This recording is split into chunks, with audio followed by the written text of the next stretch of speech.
Welcome to Perspectives YYC. In today's episode, I actually got to randomly sit down with my producer, Kyle Marshall. It was unplanned. I came in for God knows what reason. And I got to chat with the man that's been making all of this happen for me. He's sitting right beside me, so I'll try to keep this positive. Kyle, you're awesome. And I hope that our interview expresses why we get along so well. And I hope that we are able to continue this moving forward. Please let us know if you agree, whether you like this episode or any of the others. Press pause, give us a rating, give us a review, perhaps subscribe to us.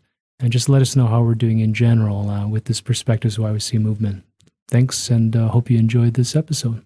A quick thank you to Handmade, a local band here who's just released their debut EP called For You. It's on, I believe, all streaming services. They allowed us initial access, pre-release, for their amazing song On and On, which you hear before and through the podcast. If you do get a chance to check them out, Handmade, not the Thai boy band, just check them out, give them a follow on Instagram, Spotify, Apple Music, wherever you might be able to search and find them. Thanks again to Handmade for an awesome track for us.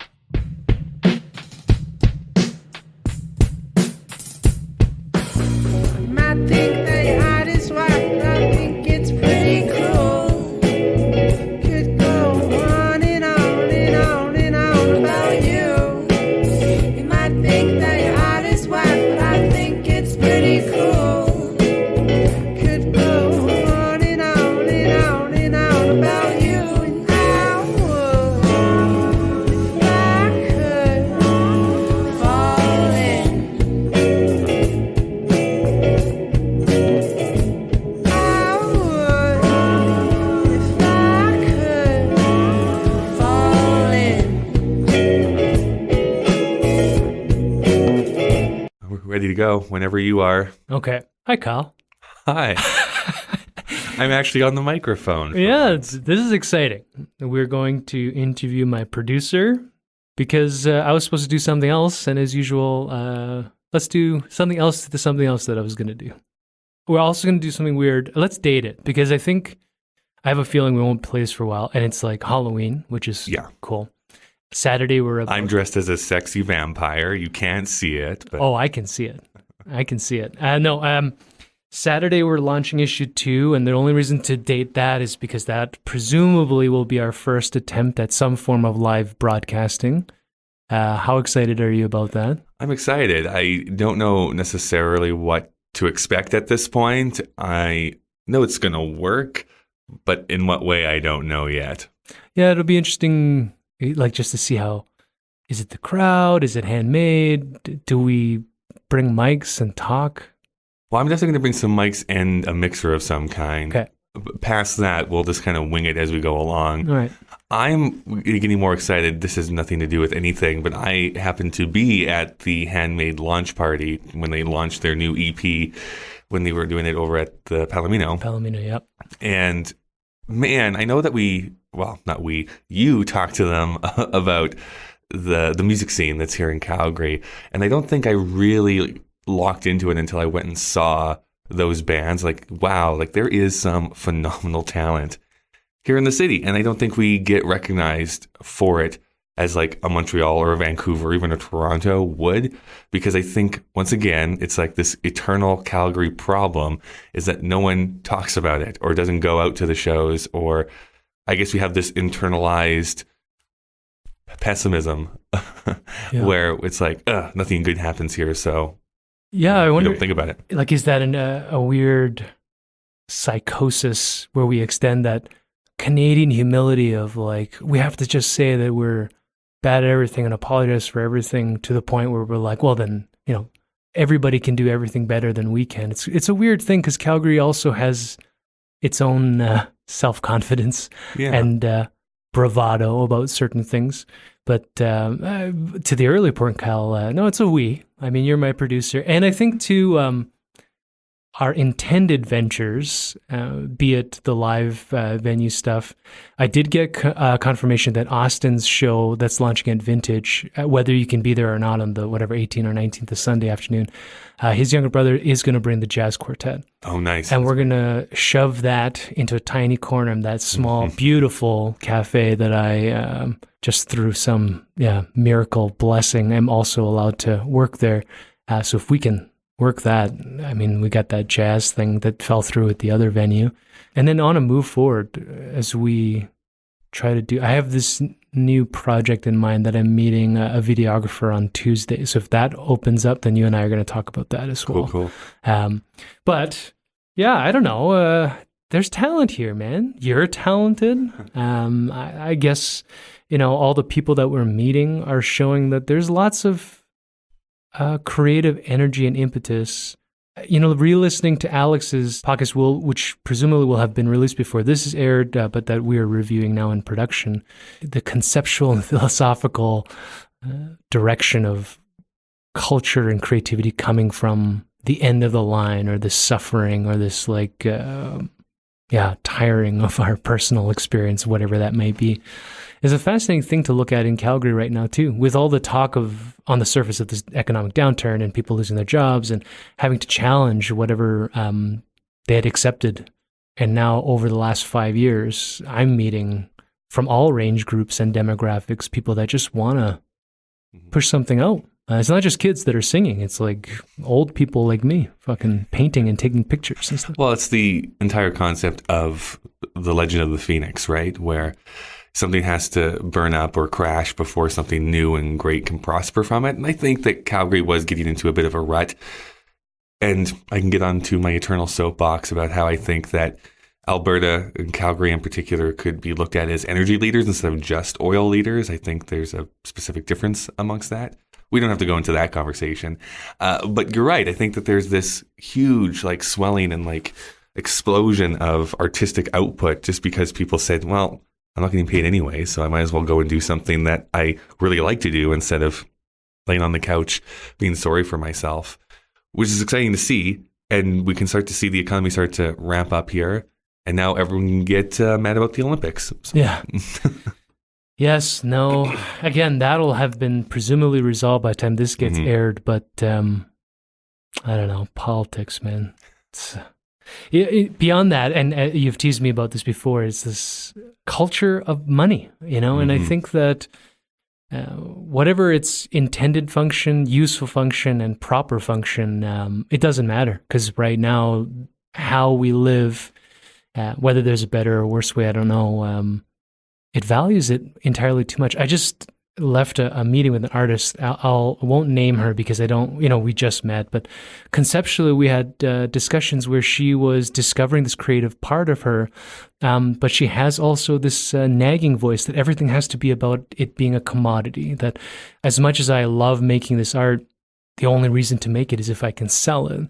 And I think there's something poisonous about that. Yeah, I mean, I always find myself in the middle of these philosophical pulling parts, where even when it gets to politics, I can never go full left side, right side. I sometimes fall right in the middle of people who are warring back and forth. It's because I know that there's going to be some people out there that would be like, well, if you can't sell your art for money or for a profit, or you aren't profitable as an artist, then you shouldn't be an artist. That is an argument you could make. At the same time, I do believe that people should be compensated properly. I think that you should pursue what you want, but also understanding the fact that sometimes that is going to just be a part-time gig for some people, where you do have to get an extra job because it's either something you just do for fun, or you're the 19th best artist out there, and there's just not a lot of scraps for those people at that point. There's something about this bipolar approach we have, I think, particularly in the last 20 some odd years, where everything has to be an all or nothing thing. It's like you're either left, you're either right, blue, red, whatever the matrix is. I'm chartreuse. Yeah, especially moving from Toronto to Calgary, I think the political change just in the east-west vibe, typically anyways, Toronto has been a very left-leaning urban political climate, at least as far as federal and provincial's up and down. But Calgary, by reputation, has been a presumably right-wing, well, that's a weird phrase now, but right-leaning environment. And now it's kind of flipped. We've got this Trump-esque buffoon who was elected in the East. That shows my political leaning, and it's not because he's conservative. He just seems like a dick. So right. Like doing Trump-esque things like you're gonna lose ridings in your city just because I said so. Like that stuff's just petulant. And then we have an NDP party that got elected in Alberta, which apparently used to not make sense.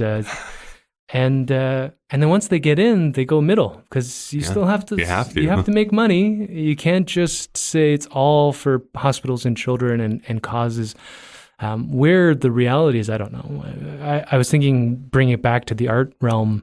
When I first started the magazine and started curating, it's like everybody who calls himself a painter should be able to get out and be recognized. And I think that's actually kind of bullshit. It's like I think that.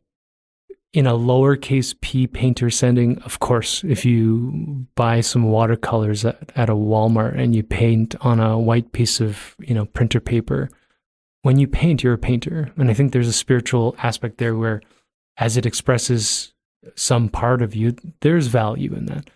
But that next level, the commercial talk about who deserves recognition, is there a rating system?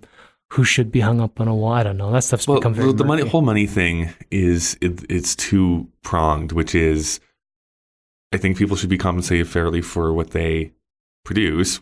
Fairly might be a word that we'd have to debate about, but at the same time, I think that it is a little bit misguided to look at what gets the most money as having the most value. And I think we can see that again and again, whether it's the 19th sequel to a blockbuster franchise that you just don't understand, like you don't get why it's so popular, or yes, you can go into the art realm. It's like, I don't know why they bought this white canvas for $2 million.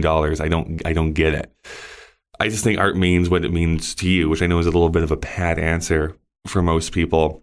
But I think a finger painting that my niece or nephew gives to me, I have a lot of value in that. I love it. Is it the same as if Picasso signed me a painting? Probably not, but I'm still going to value their paintings that they're giving to me because they gave them of themselves. They created something new and then put it out into the world. I think it's important to continue to create and give it out and not just hold it to yourself, because I don't know, I think that's the true mark of an artist, is that at a certain point you have to give it off and cut that tether to be like, okay, this is not of me anymore. It's now into the world. And then those people are going to give it value based on that.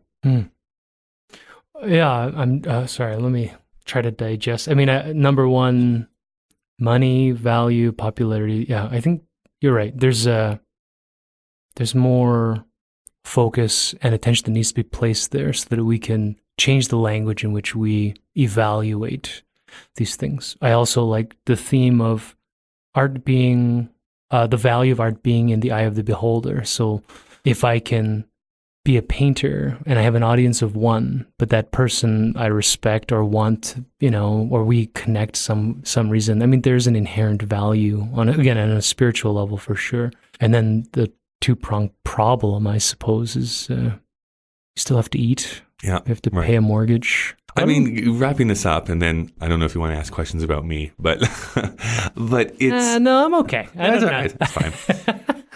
But what I think about a lot is fame is kind of wrapped up into this, but becoming an artist or sustaining yourself on whatever you're producing, you don't actually need as many people as what a lot of people think. There is a book out there, I'm forgetting who the author is, but it's called 1,000 True Fans. And technically, if you are creating something that 1,000 people really, really love, that can sustain you for quite a long time. You do not need to have millions of people following you. Mm-hmm. And the quote that I always go back to is by Joss Whedon, who I butchered this quote a little bit, but he's the showrunner for shows like Buffy and Angel and Firefly. I just happen to be a big fan of most of his TV work. And he said once in an interview that he would rather have 100 people that have to see his show than 1,000 people that would watch his show. So he just knew the power of like those niche markets that, are like kind of that ride and die with you. It's easy to be wise when you have millions of dollars, but you direct Avengers. Sure. Firefly and Serenity are, we can do nerd talk if you want, but those are fucking fantastic. Right. Yeah, Joss. Is he not wrapped up in some controversy? No, I think he was a little bit. Yeah. His ex-wife. Yeah. There was some stuff. Okay. We won't get into that. So, shitty segue, but Kyle. Hey. How are you? I'm doing good. So let's do... All of that's going to get cut out. So. We'll see. Well, I know it's in your power, but I'm going to presume that you won't. What should we start? So we met this year. Maybe you could tell me why you reached out to me. And then we can use that to kind of open the door of what you were doing at the time, not just with Media Lab, but I've learned a few things about you, that these new ventures for creativity, et cetera, that you know some people that inadvertently through the video audio world, and that you're a 10-year Apple vet, yes. So you're a nerd with some of the computer stuff. But talk to me. Let's start.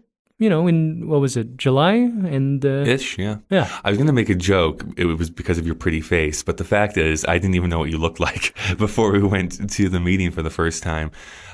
I don't remember. I know that it showed up on my Facebook feed somehow.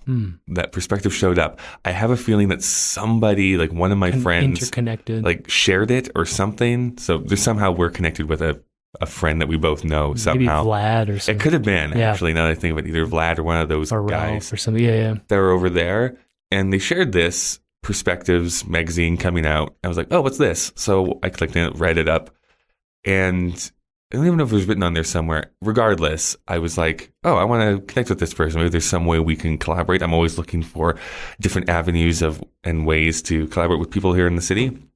And I sent you, I slid into your DMs and I sent you a message saying, hey, do you want to meet? And you said, sure. And went to your office, basically. Phil and Sebby's. Yeah, the Phil and Sebastian's. And met up there, which was, I thought, great. I wonder if Jacko was actually working that day. I don't know. Plausible. It depends on what time we met, because he typically opens and leaves at 2, although today's his last day. But yeah.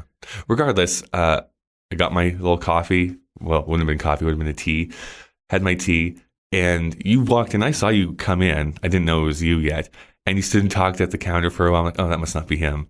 And then you ordered a meal. And then you said, are you Kyle? I'm like, oh, that was a long time before you actually came over and sat down.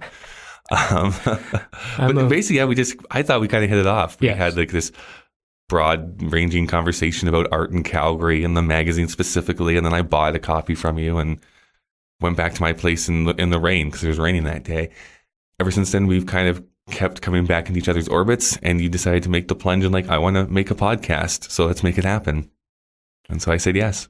And I'm thankful for all that, because you're awesome, and B, I agree with you. I think we did hit it off. I don't know why yet. And we'll talk about, the one thing that came up when you brought up is this idea that seeing something on your feed and wanting to collaborate.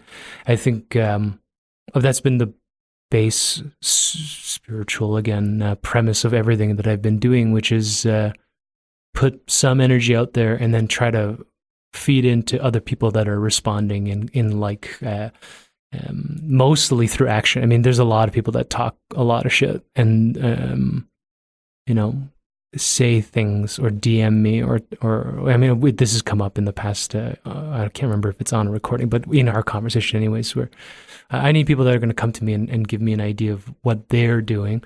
So, from the collaborative standpoint, maybe we'll use this to go into Media Lab. Why does Media Lab exist?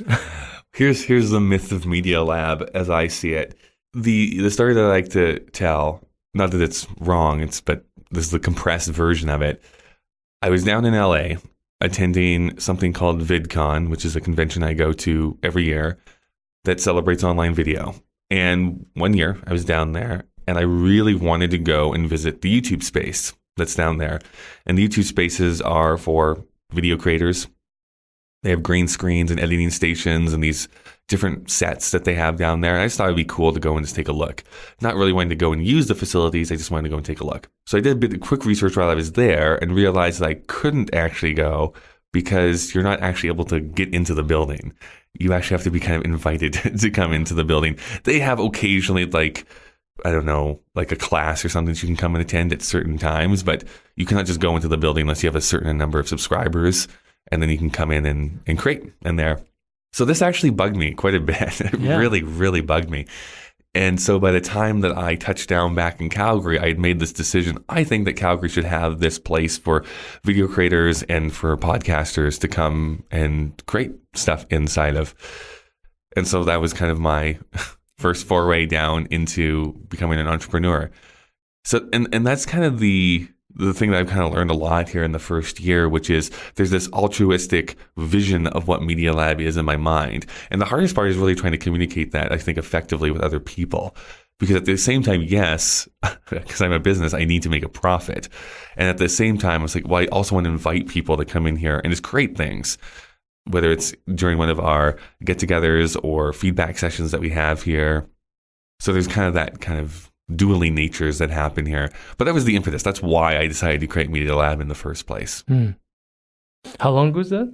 Well, I came up with the idea like 4 years ago, 3.5, 4 years ago. Media Lab opened last October. Right. So we've been open for just over a year. But it's interesting. Like I think it's fascinating meeting any entrepreneur and this idea of having an idea and then pushing for 3 years in some form or fashion in different pieces, especially in creating a physical space thing is a pretty big gamble. I think, my wife and I have, prodded each other to be entrepreneurs almost the entire time we've been together, maybe 15 of the 18 years. So I'm always teasing her to be a chef or to be this or to be that. And she always had some other subsequent thing for me, usually used to involve drinking, but we never acted on it, and it was only until for us, everything kind of blew up in our face that we had the desperation to do anything.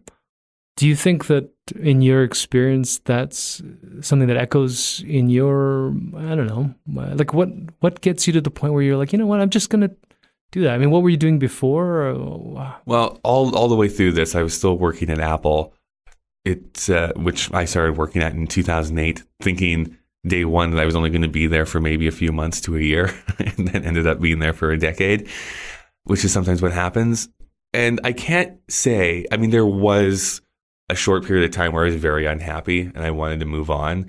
I can't really say that that's the case anymore. I think I've been supported really well by that company. So, it wasn't really like my back was up against the wall, really. I don't think there's much similarities between that scenario specifically. All I knew is that as passive of a person as I really am, I really try to avoid conflict. I don't like arguments. I try to be a people pleaser to my detriment in many ways. But when I get an idea, I get really, really stubborn about those ideas. And I'll continue doing it, even if every person or everything around me is telling me, maybe you should stop doing that. That was my year of heroin. No. So that was starting YouTube, for instance, in 2010, when I started posting regularly on YouTube. I just said, I'm going to post a video every week for a year. And so I just did that. And it was the whole Saturday Night Live mantra, which is, we don't put a show up on Saturday because we're ready. It's because it's Saturday. And that was with my YouTube videos. It's like, I'm not putting up a YouTube video this week because I think it's great. It's because it's Thursday and it's time to upload my video. So it's whatever I have on hand is what's going to happen. And I think part of the reason why that is, to get real for a moment, is that my 20s were pretty awful, is what I would kind of term them. And as anxious and anxiety-ridden as I am now, my 20s, really, when I look back at them, all I can really see is like wasted potential and opportunities that I didn't take when I should have. And so I think a lot of my 30s have been playing catch up, which is I don't want to be 70 years old and look back and be like, all I have is regrets. Also, I want to pursue these things I've always wanted to do, but continually told myself that either A, I wasn't good enough, that I wasn't talented enough, or that I didn't deserve it. And so I just started to do them. Thanks for listening so far. We just wanted to say that this podcast has been brought to you by Media Lab YYC. Kyle Marshall runs this amazing little outfit here in downtown Calgary. And we wanted to say this. Here at Media Lab YYC, we help you share your stories with the public. Video, audio, business, personal. Let us help you take your idea to the finish line. I mean, to poke the bear, like what were your 20s like? Were you here? Were you somewhere else? So what were you doing? Went to university down in Lethbridge, was originally going there to become a teacher. You need to have very, very high marks when you go to Lethbridge because it's like the place people go to get their education degrees. So, because I was doing my English degree, that's a very hot one that people go into. So you have to be kind of in your top, whatever it is, 5 percentile or whatever it is down there. Anyway, I didn't get in to the educational faculty. So I just finished off my English degree, moved here to Calgary right after, and didn't really know what to do. I had the choice between moving back home to this little tiny town called Rocky Mountain House, which is a couple hours north of us here. I've been there. That's where I grew up, born and raised on a farm just outside of Rocky Mountain House, Alberta. And my friend said, I don't think you should move back home. I think you should move to Calgary. Partly because he was here and he wanted some friends, for sure. But I think also, he's never said this, but I have a suspicion, and he's probably right, that had I moved back to Rocky, I don't know if I'd ever moved out. Like I would have gotten stuck in that rut being there. At least being in Calgary and only knowing one or two people, it forced me to figure things out and become self-sufficient as best as I could. So I moved to Calgary right after. I just put my resumes out to anywhere I could possibly think of. Some of them to like bookstores and really any place that had like a hiring sign in their window, because I moved here and didn't have a job.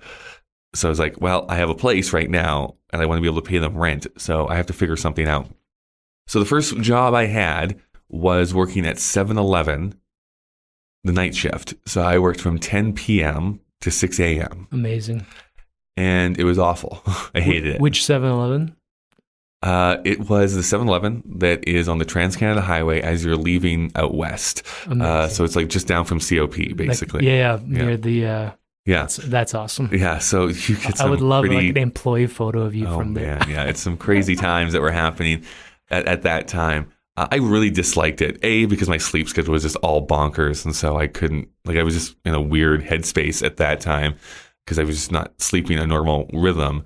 And yeah, I knew it wasn't what I wanted to do. The worst thing that happened, actually, so this would have been like obviously 4 years after high school had ended, but there was one night where these quote unquote like the popular kids from high school from Rocky, but they were in Calgary for some reason, came into the 7-Eleven while I was working. And I was like, oh, hey, how's it going? And they're like, oh, Kyle, I thought you were going to be something. That's what they said to me. I'm like, oh man, like cut me like a knife. That was like my depression for like the next 3 weeks after they told me that. So I did that for 6 months until Chapters, which is a bookstore here in Canada, called me up and says, do you want to be one of the managers of a Crowfoot? And I was like, yes, I do. And so that's what I did for like the next 3 years. From 7-Eleven. Yeah. Wow. It's just because of that thing. It was the English degree, honestly. It was just because I went to university. It probably wouldn't have mattered what degree I had actually taken. It was the fact I had a degree and that after the interview, they could tell I didn't want to eat people. So they decided, you're management potential. But then you have to realize too that I'm like, what, 22, turning 23 as a manager, no managing real job people experience. that are really like managing people that are sometimes 3 times older than I am. Yes. I'm like, this is weird, me telling you to do something. At least in your mind, yeah. Yeah. But I learned a lot from there. This is a really long way to say that my 20s, I got sidelined into like kind of these retail jobs. This kind of segued into Apple when I eventually got to there. But I wasn't creating anything. And I kind of figured it out eventually that this weird anxiety, pit in my stomach, sadness that was overtaking me every waking moment was because I was not expressing myself in any meaningful way. And so the first vestiges of that was me like starting to write things down. And because YouTube was such a big part of my life, it's been something I've been fascinated by since it debuted in 2005. It was that me deciding that's how I'm gonna like have my outlet of art, for lack of a better word. I fashioned myself. I really wanted to become a writer. Still do want to become a writer sometime in the future. But trying to self-publish or do all that kind of stuff was just so daunting to me that I didn't even know where to begin. So if you know any children's book authors, I have a children's book already written from like 5 years ago. Well, They're just waiting for illustrators. I don't know about children's book, but speaking of self-published authors, I met one at a Chapters at Chinook at one of the pop-up tables. We had a coffee last week. I've invited him to the podcast. Oh, cool. I told him we'd wait until, because he's got a lot of projects coming up. So unlike you and I, where we just impulsively went for it anyways, even though I'm, probably 2 months behind in a release schedule, I'll bring him in and then we can talk. He's self-published. It's a science fiction book. I think it's Mike Leask. Okay. And his self-publishing company is called Psychra. Apparently him and his wife are building a book too, but I can't remember if they said it was a children's book or just another thing. Anyways, but now that you brought that up, I might be able to. Never mind. Like when we pull met, some strings. Yeah. We met, and you were talking about how, because I obviously I can't afford to pay you yet, but live shows. So we're gonna do live shows, and now I'll bring a guy in that can talk to you about self-publishing. That'd be great. I mean, that's the thing. Like when I was growing up, like my big dream was either to be like a playwright or a novelist or a screenwriter, like just some sort of thing where I'm producing it. I've never thought that my greatest talent was being in front of the mic or in front of the camera. I like coming up with ideas and working with a team to actually execute it in the best possible way. That's what I like the most. So when you find yourself being like 28 years old and you're like, oh, I didn't do anything for like the last decade because I was in school and then went into a job and then just didn't make anything, it eats at you a little bit. At least it did for me. And so that had some negative effects, weight gain being one of them. Drinking was another one. I noticed there was a problem when I was a fancy drunk. I would go and get wine coolers. That's what I got. And so it started as being like, oh, I'm just going to stop at the little liquor store beside my house at the time, which was like, it was 3 blocks away, maybe dangerous. And it was like one of those little wine coolers every night, which then turned into 2, which turned then eventually into like all 6 of them is what I would be doing like most nights. I'm like, this probably isn't normal. And so I had to kind of pull myself out of that.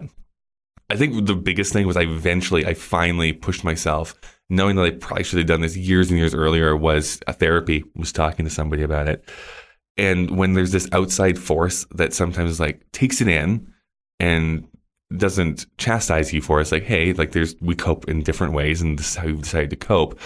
But what she did so well for me was she would just ask like simple questions, because I would get into these weird thought spirals. It was like, well, I can't do this and I can't do that and I can't do this. And she just simply says like, so what, sorry, why can't you do this? And then I would be like, well, I don't know. And I really had to confront that. I think that the only thing that was holding me back partly was myself. So I decided to tear down those walls, which is why I did 2 one-man shows in a couple summers ago. I started writing a bunch of stuff. I did the NaNoWriMo challenge. So I have written an entire novel in a month, written my children's book, done almost 9 years of YouTube videos. I run 3 podcasts currently, so I mean, and I have a company that produces content. So I'm not want for things to do. I came across that acronym, fear, false evidence of anything real. Mm-hmm. And then today, meeting that artist, I was telling her that this adult psyche, at least by stereotype, the negative one anyways, is all about fear. That voice that you were talking about, that, I want to go here. Well, here's the 75 fucking reasons you can't do it. And I want to go skydiving. Well, this is why you're going to die. And this is why it's not going to work. And look at these stats. And all this, which is not to say that everybody should go jump off of a plane. I would highly recommend going in a doorless helicopter. Although, I was going to say, I have skydove before, though. Oh, I'm too chicken shit for skydiving. But, you know, after I've been telling everybody to go into helicopter stuff, and then, you know, I played soccer for a long time in my life, so I do loosely follow Premier League, etc. And the owner of Leicester just died in a helicopter crash. So, you know, it's not that all fear is bad. I mean, there's an element in which we have to have rational discourse, that we're not playing with firearms in our face, etc. But this other one where it's like this implied rhetoric where it's actually not based on fact at all. That's a fascinating thing. And I think I was just thinking too, when you were talking about ruts, you know, that is there a phonetic thing about rote creating ruts? You know, I don't know. We seem to be raised, at least me in my current state of knowing why everything is going wrong. I wonder this, post-industrial idea that we have to be tagged, shaped, created, told exactly, you know, this is the actions of a successful male, for example. So whatever that is coded in Rocky Mountain House, whether that's a certain type of physicality, certain type of academic thing, certain type of sports, whatever, there's going to be every little spot's going to have some type of structure. All this thing is so fucking poisonous, man. Like, I'm looking at my son growing up right now, and you know, from birth, his favorite color's been pink. His first favorite pop artist was Katy Perry. You know, and I have two voices. One, which is luckily the stronger one, like, who gives a shit? Let him do whatever he wants. But I do have that voice which is like, oh man, like Katy Perry, you know, come on, man. Like, you can be better than that. But it doesn't make sense, right? Like, so. Well, there's an argument there too, that the more you try and prevent him from getting that, like, that's just what he's going to do anyway. So it's like, you get out of your system now. Yeah. So let it free. And then, you know, the other thing that happened is me watching it. I'm like, you know what? I kind of appreciate that one album anyway. It's pretty good. She's got some good music. Again, I think in the previous podcast, talk about how my sister disowned me for saying that. You know, I don't know. Yeah, like going through, like listening to what you've gone through the mental health issues, the self-identification problem. It's a fascinating thing. Yeah, my favorite exercise actually that my therapist ever made me do, because I had and continue to fight with, in many respects, this issue of like self-loathing. Talking about the 20s again, honestly, and I'm not even joking, it probably even started in my being a teenager, where getting up, like the first thing that came into my head was, I hate myself. That was like the first phrase that came into my brain. And that was basically this recurring in my head for the entire day, went to sleep, got up, same thing. To the point where I actually couldn't look at myself in the mirror anymore. And I had coping mechanisms, and I didn't think it was weird because I just coped with it. But the first part was basically looking at yourself in the mirror. She says, just look at yourself in the mirror for like a minute and don't look away. And it was the hardest thing for me to do. Like, it was the hardest thing for me to do, which I thought was going to be ridiculous. I'm like, fine, I'll look at myself in the mirror. But she also did this exercise about just regressing, I guess, for lack of a better word. This is going to sound really floofy, but basically she's like, think of yourself as like a 4-year-old. Okay, picture yourself as a 4-year-old. You as you are right now, and you've met yourself as a 4-year-old. Do you want to tell that 4-year-old that you hate them? Right? And I was like, well, no, I don't. It's like, well, then stop doing this to yourself. You're still that 4-year-old. And I think about that for like my nieces and nephews, and I don't know, you maybe think about that for your own kid, which is like, you've lived it, and you have a pessimism about certain things. It's like the realities of the world. You want to keep a hold of that innocence for as long as you possibly can. You don't want to see them lose it, and you try and guide them past your falls and stuff like that. And you just hope that they don't succumb to these weird mental blocks that you did, and try find a way around it. Anyways, that was my 20s. It's not a very great time in my life. This is why we get along, Kyle. I think,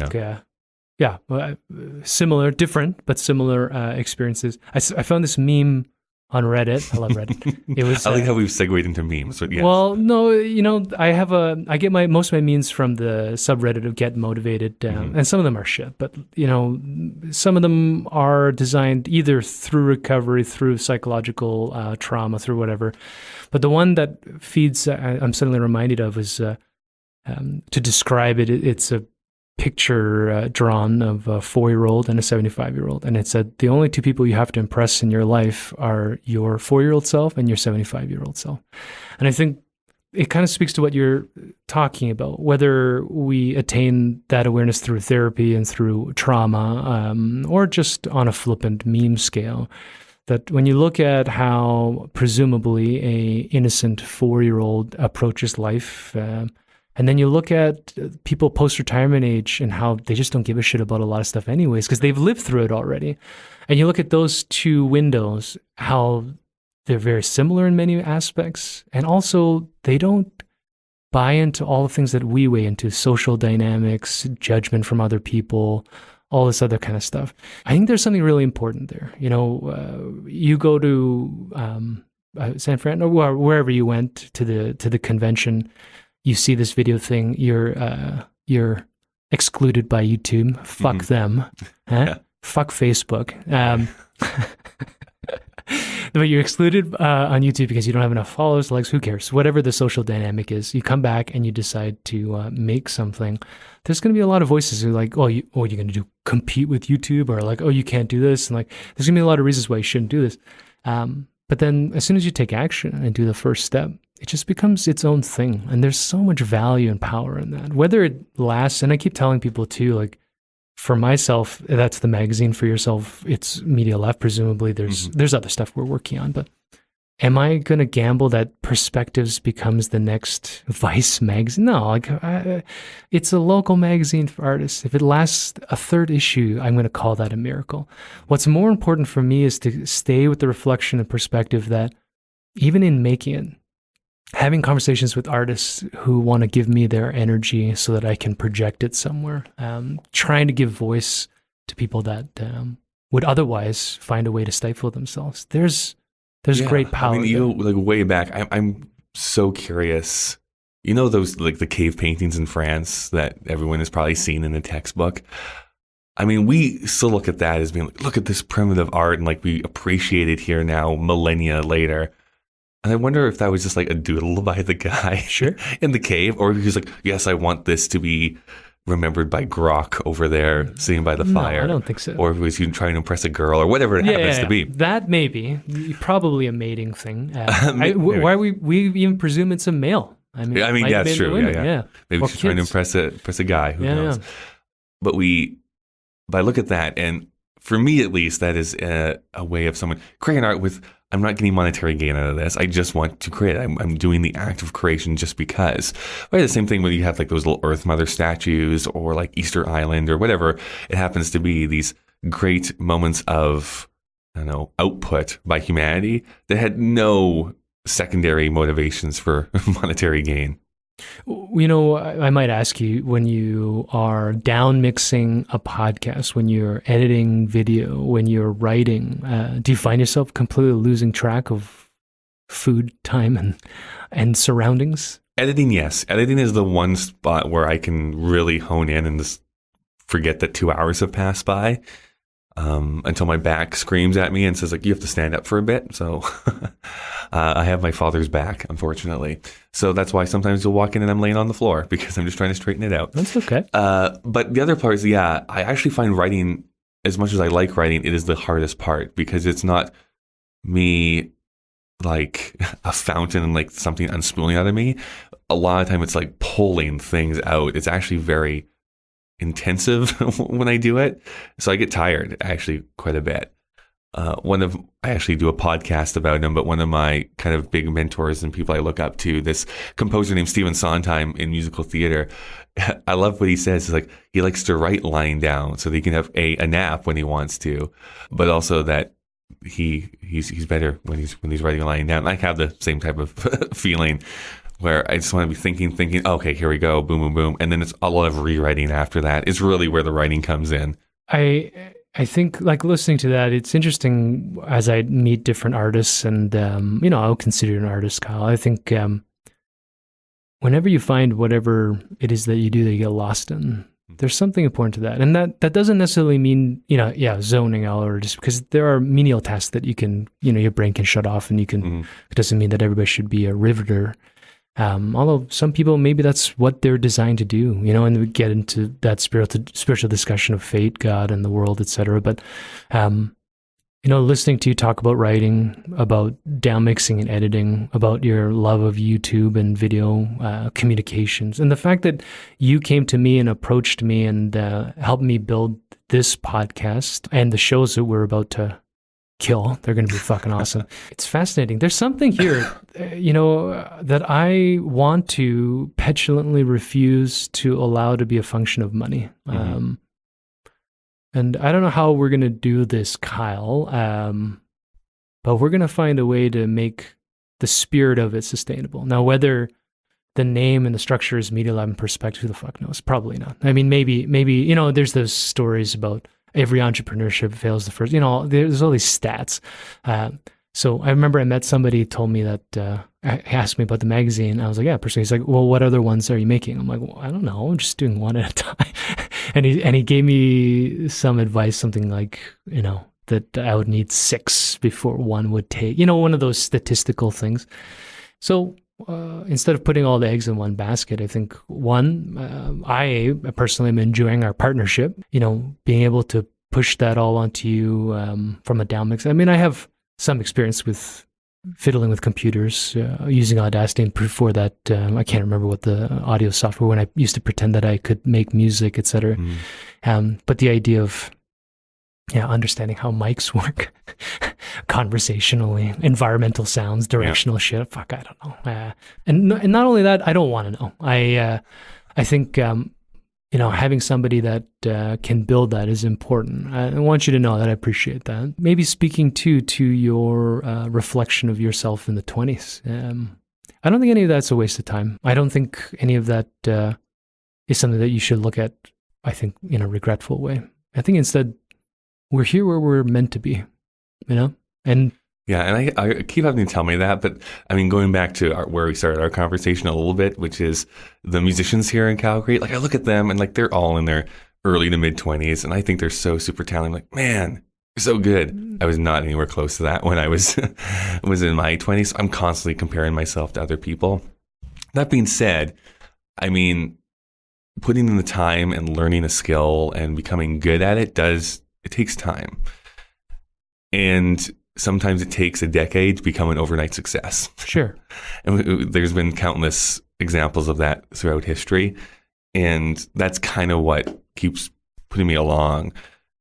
Any of the stuff that I produce in an online context, whether it's YouTube or podcasts, I have to continue to do it because I like to do it. I always start a new project thinking, this may or may not ever make me money, but do I actually like the idea? Because if this does hit, if it does become something that people really, really like, is this something that I want to be doing on a weekly basis for the next however many years? And if the answer is yes, then I can jump in with both feet and I have no problem doing that, which is probably why I overload my plate a lot of the times, doing like 5 different shows at one time. Well, yeah, I mean, I'm doing the same thing. I don't know what I'm doing. I've got new spaces, curatorial stuff. I don't know. It's not about one thing, and it's not about. I think so far, if we're looking at anything, Kyle, it's got to be about. Is it something of interest to you?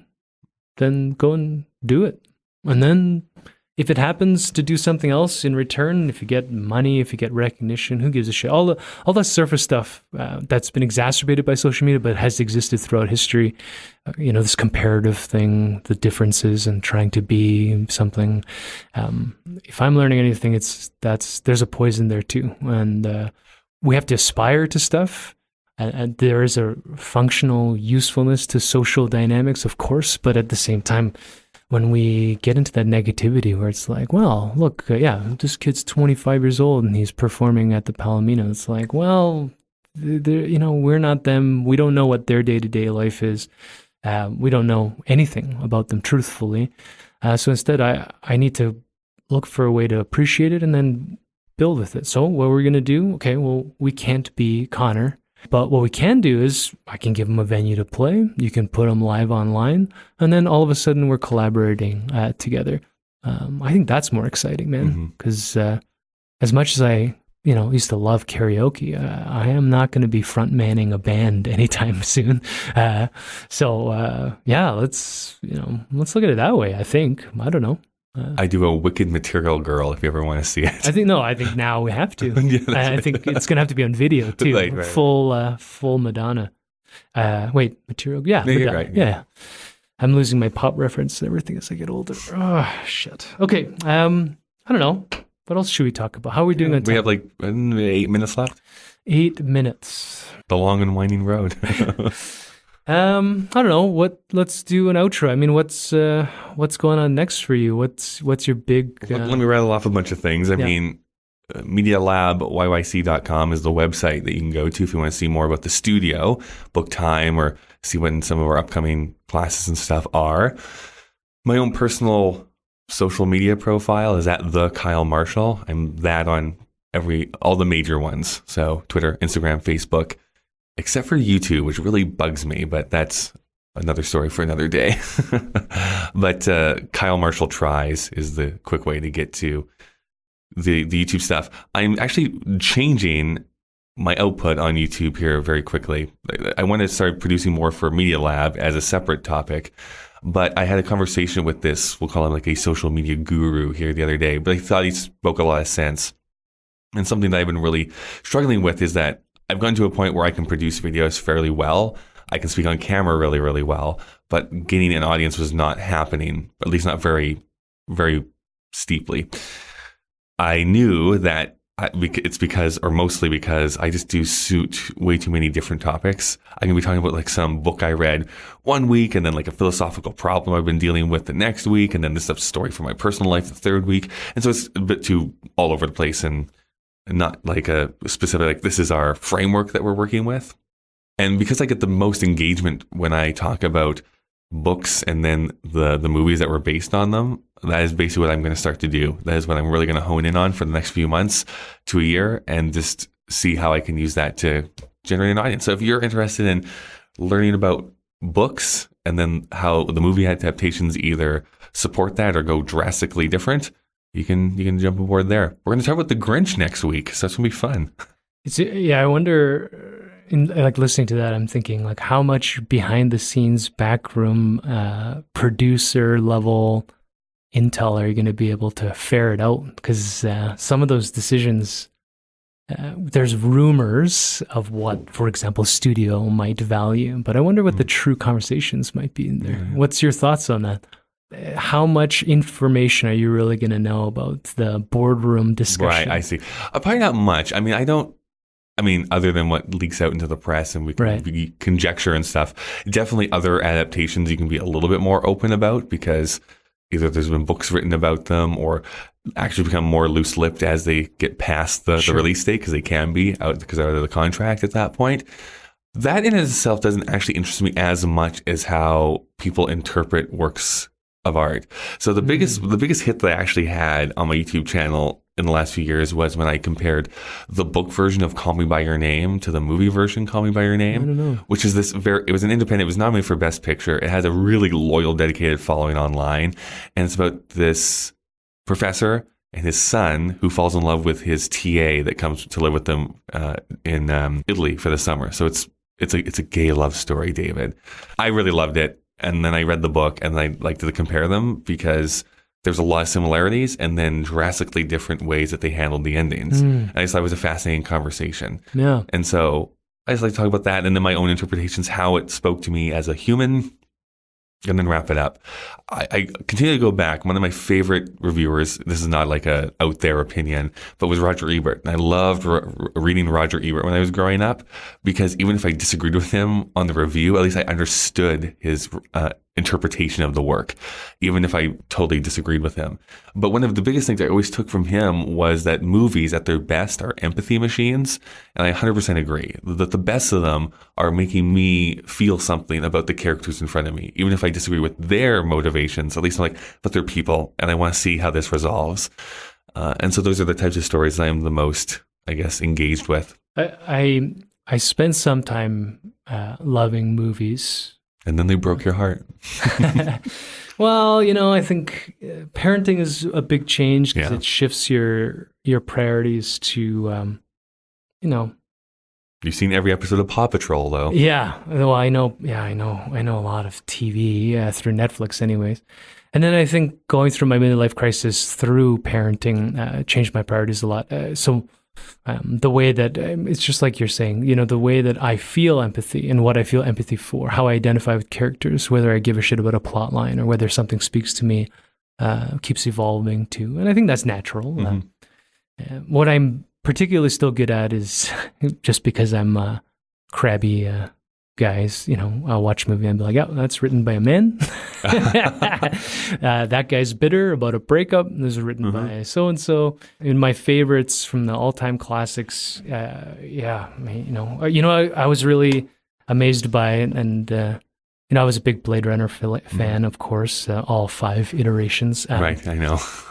But 2049 was great. Incredible. It was really good. I told people, though, going into it, it's like, did you like the original Blade Runner? Because if you didn't, you're not going to like this one either. It's very similar. Yeah. Slow, plotting. Beautiful. But really beautiful. And it gets to a really great point, I think, by the end of it. Grisly. Movies like that were always fun for me. Because I always wanted to be a pseudo-intellectual and tell people what to think. And now that I'm where I'm at now, I'm taking a step back from that because, like you were talking about critics, I think we've talked about this off mic, but like modern critics today and this male-dominated, bitter thing where they only like shitty, angry, depressing films about angry, shitty people doing angry, shitty things to each other. It's exhausting. Yeah. And dark and depressing is sometimes confused with like important, I think, nowadays. Yeah. Not that I don't go for a gritty thing every now and again, but if that's all you're watching, it's like, oh boy. Like, it just gets so, I don't know, defeatist dreary after a while. I think, going back to Roger Ebert again, what I always took off from him as well is, again, love it, hate it, or whatever, taking art at its face value, which is like, who is this being made for? Number one, am I the audience? Maybe or maybe not. Does it effectively accomplish what it set out to do?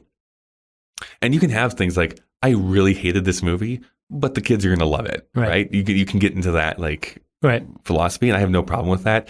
Just ripping something to shreds just for the fact of ripping it to shreds never really interests me. How smart you are, or how cool you are. Yeah. But take it for what it's worth. I am not comparing this, I don't know, children's movie to Casablanca because there's just 2 different audiences for that sort of entertainment. And then recognizing the stuff that you think just elevates the genre or is pushing the conversation forward. Yeah, like that. That's going to be different for every person, but... Will Ferrell's Big Run, all of those should be 100% Rotten Tomatoes movies because they're incredible. They're dumb. Yeah. Well, that's the same way I feel about the first couple of Adam Sandler movies. Yeah, I love them. I really, really still love... generational, though. I know, it is. It's so Do-Over's good on Netflix. Apparently it is. I've heard really good things about it. But I just remember Happy Gilmore, Billy Madison. Those 2 I still think are really funny. And it's just like awful stuff for a lot of years. Well, Daddy's Home. What was the one with when he was a millionaire with the dead toe? That's a pretty funny movie too. I was a big Adam Sandler fan growing up because it was the 90s and he's obnoxious, but he's got and then he did the one drama. That's a good movie. What's that movie called? Punch Drunk Love. Punch Drunk. The Punch Drunk Love and Funny People. I thought he was good in as well. But. Funny People, he was good in it. I just thought Judd Apatow just drags movies too long. So like, I agree with it that. has like It's always 20 minutes long. Oh God. So like all of the discoveries in that, like Aubrey Plaza and all, like they were great. The stand-up was great. The idea of the movie's great. That reflection of how it's not about money, fame, or anything. Like people still kill themselves and stuff, but Jesus, that movie's long. It just drags and drags and drags. Now I'm being a critic, so I have welcome to our movie review podcast. Yeah. It's like click. We have a new intro music. Okay. Well, thanks, Kyle, for this impromptu interview. Yeah. I hope you enjoy listening to your own voice in the down mixing. It's going to be rough, but I'll get through it. All right. It's like looking at yourself in the mirror. I have a similar experience with that in my recovery. That's a weird thing, man. Being able to look at yourself in the mirror. Anyways, thanks again for everything, and we'll see what happens next. Sounds good. All right. Lay your